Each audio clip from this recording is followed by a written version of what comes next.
За жавхлан сайд татврын багц хуулинд яг аж ахуй нэгжүүд бизнес эрхлэгч нар таатай ямар заалтууд орж байгаагаас нэг товчхон эгийн завшааныг ашиглаад хэлжүүл сайн байна.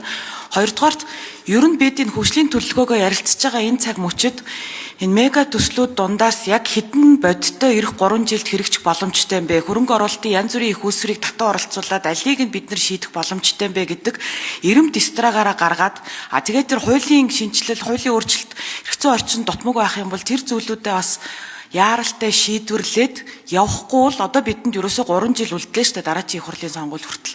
Тэгэхээр энэ одоо хаврын чуулганаар эдгээр асуудлуудаа хэдүүлээ нэг талд нь болохгүй бол зүгээр нэг мега төсөл гэдэг лоозунгсны юм яриад бас явахгүй байгаад байна.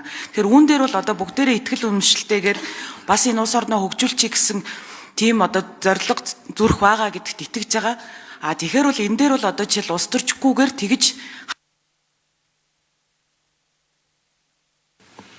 За, Болдын жавхлан сайд нэмж хариулъя.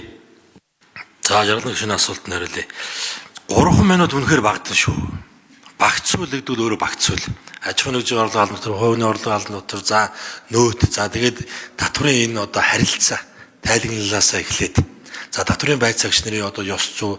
За өмнө одоо бид ингээд 3000 татврын байц цагчтай болвол цаашдаа энэ хуулиа одоо бид өргөн бариад амжилттай батлагдвас 3000 зөвлөн туслагч байх болно. Одоо актыг зөрчил гаргасан хойно биш, актыг үүсгдэг зөрчлийг гаргахаас урьдчилан сэргийлж эрсдлээс хамгаалдаг ийм татврын орчинтой болно.